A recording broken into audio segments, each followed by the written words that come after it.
여러분 안녕하세요. 물개지욱입니다. 오늘은 오랜만에 그 발차기랑 사이드킥이랑 또 물에 뜨는 원리에 대해서 좀 설명을 드릴게요. 물론 이전 영상에도 뭐 비슷한 말씀을 드린 적이 있는데 조금 더 체계화를 시켜서 이해하시기 쉽게 말씀을 드릴게요. 발차기에는 두 가지 그 기능이 있어요. 이제 첫 번째는 앞으로 나아가기 위함이죠. 수영을 하시다 보면은 이게 정체된 게 아니라 유산소 운동 계속 이동을 하기 때문에 발차기는 되게 중요한 모터 역할을 해요. 저희 몸에 두 개의 모터가 있다고 하면은 하나는 손, 하나는 발. 물론 뭐 웨이브로도 진행을 할 수도 있고 뭐 부가적인 게 있을 수도 있지만 가장 큰 동력원은 손이랑 발인데 평형을 제외하고는 무조건 이 손에서 나오는 추진력이 크고요. 평형 킥에서만큼은 다리가 차지하는 비중이 크죠. 첫 번째는 누구나 아시다시피 그 앞으로 나아갈 때 사용되는 거고, 두 번째는 몸을 띄우는 역할도 해요. 그러니까 발차기를 할 때와 발차기를 하지 않을 때 몸이 뜨는 이 수면에 이렇게 올라오는 그 느낌 자체가 다르거든요. 근데 이거를 수영을 좀 오래 하셨고 잘 하시는 분들은 이걸 인지 안 하고 내가 발차기로 뜨고 있나? 앞으로 가고 있나? 이런 생각을 안 하고 그냥 어떻게 효과적으로 앞으로 나가는지만 생각해. 뜨는 부분은 사실 초보자분들에게는 되게 중요한 건데 중상급자분들한테 내가 발차기로 뜨고 있나? 이런 건 생각을 안 하셔도 될 정도로 중요하지 않은 부분일 수도 있는데 이 영상은 초보자분들께서는 꼭 보셨으면 해요. 뭐냐면 처음에 뜨는 연습이 충분히 되어 계시지 않은 채로 발차기를 통해서 그 힘으로 뜨셨던 분들이 나중에 어떤 문제를 많이 호소하시냐면 내 몸이 뜨지 않았는데 몸은 나아가긴 나아가거든요. 손과 발을 사용해서 제대로 뜨지 않은 상태로도 몸이 나아가져요. 그래서 그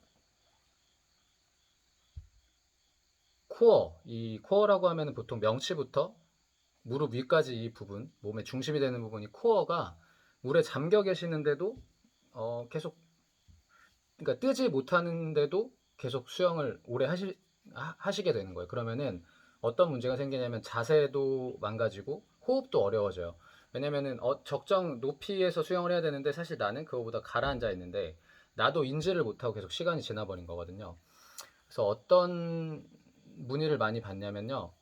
자유형 호흡할 때 사이드 발차기를 하는 게 맞냐고 물어보세요. 그러니까 유튜브 수영 유튜버 분들 영상 중에도 심지어 썸네일을 그렇게 쓰시는 분들도 있고요. 그 자유형 호흡은요. 자유형이란 영법 자체가 한번 이거는 정말 잘하시는 선수분들도 다 말씀하시는 게 상체 롤링은 있는데 하체는 롤링이 되는 경우가 잘 없어요. 아주 초장거리 무슨 원킥이나 정말 천천히 체력을 아끼면서 장거리를 하지 않는 이상은 보통 하체는 거의 고정되어 있고 상체 롤링이 주가 되거든요.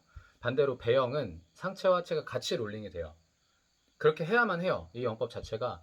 왜 그러냐면 자유형 같은 경우에는 하체도 롤링이 같이 사이드킥을 차게 되는 순간 오히려 몸이 뒤집어져서 이거를 영법에 잘 활용하시는, 그러니까 중상급자분들이 활용하시는 경우보다는 수영을 잘 못하시는 분들이, 그러니까 몸이 떠있지 못하시는 분들이 호흡이 불편하니까 몸을 아예 뒤집어 버리는 거예요. 그래서 어린아이들 수영하는 경우에 많이 보시죠. 호흡하라 그랬더니 막 배영처럼 누워버리는, 그냥 고개만 살짝 돌리는 게 아니라 몸을 이렇게 돌려버리는, 그게 발차기의 문제거든요. 그러니까 이 코어부터 하체 부분은 어느 정도 중심을 잡아주고 상체 롤링이 이렇게 돼야 되는데 같이 돌아버리는 거, 하체도. 사이드킥이 나쁘다라고 제가 지금 이 영상에 설명드리는 게 아니라 주의하셔야 돼요. 나는 이미 물에 뜨는 것도 다 잘 되고 발차기도 다 잘 돼. 잘하는 사람이야. 나는 뭐 한 1km 정도 자유형하는 건 뭐 우습지도 않아. 잘해. 뭐 20바퀴 도는 건 어렵지 않아. 이런 사람들은 한번 해보실 만도 해요. 킥 수를 최대한 줄이면서 저도 바다 수영할 때 장거리 할 때는 한번 이렇게 하체도 사이드킥 아예 이렇게 눕는 건 아니지만 약간 하체도 같이 한 번만 차니까 한 번만 차고 상체를 따라서 이렇게 돌아가는 걸 해보는데 내가 호흡이 안 돼서 사이드킥을 찬다 이런 분들은 절대 하시면 안 돼요. 아직 코어를 사용하는 방법도 모르고 뜨지도 않으신 분들이 그냥 어설프게 나는 이렇게 몸이 뒤집어지면 당연히 숨쉬기는 좋죠. 원래 이렇게 귀에 붙어서 살짝 고개만 돌려야 되는 그 각도가 안 나오니까 하체까지 뒤집어 버리면서, 그러니까 무리하게 사이드킥을 차면서 호흡이 편해졌다. 절대 아니에요. 그러니까 자유형이라는 영법은 상체는 롤링 있어요. 하체는 심한 롤링이 영법에 오히려 마이너스다. 초장거리나 이런 모든 걸 습득하신 중수 이상의 고수분들에게는 맞는데 절대로 초보자분들이 내가 호흡이 약하기 때문에 사이드킥으로 찬다 이렇게 하시는 게 절대 아니고요. 덧붙여서 뜨신 후에 제가 그렇게 늘 말씀드리죠. 발차기로 뜨는 게 아니에요. 발차기 기능 중에 몸을 뜨게 하는 기능이 있지만 사실은 앞으로 나가는 게 90% 이상이어야 되고 이걸로 뜬다라는 개념 자체를 버리셔야 돼요. 어떻게 연습하시냐면은 다리 사이 풀브이를 끼시거나 아니면 잘하시는 분들은 풀브이를 안 껴도 떠요. 그래서 킥 없이 자유형 많이 연습하시거든요.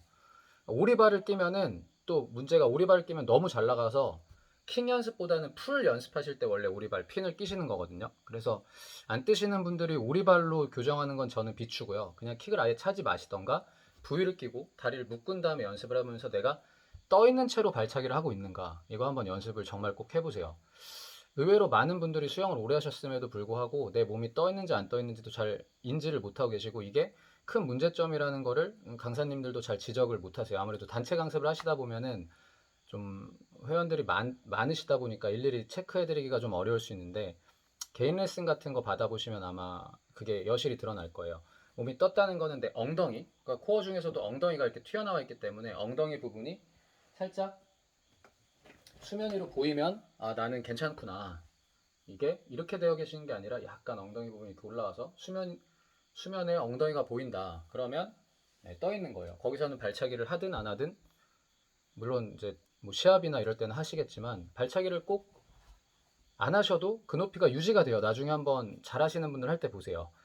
이 코어를 힘을 줘서가 아니라 그 몸이 뜨는 연습을 정말 하셔야 돼요. 저는 항상 수영장에 처음 오면은 뭐 슈퍼맨 동작이라고 해서 그 몸을 물에 띄우는 걸 연습을 많이 시켜드리고 후에 호흡하는 방법 이렇게 같이 이렇게 한 다음에 발차기를 알려드려서 체계적으로 설명을 드리는데 기존에 하시는 분들은 이제 발차기부터 하시고 뭐 그런 얘기 들었어요. 수영장이 너무 추우니까 가만히 있으면 그런 훈련하기가 추우니까 앉아서 발차기 연습하고 이제 물에 들어와서도 발차기를 한다. 근데 뭐 그것도 좋은 방법인 것 같아요. 하지만 언제 발차기를 배우시던 간에 제 영상의 요점은 뜨셔야 된다는 거. 뜨신 후에 발차기를 해야 되고 사이드킥이 호흡이 불편해서 사이드킥을 차는 건 절대 잘못됐다.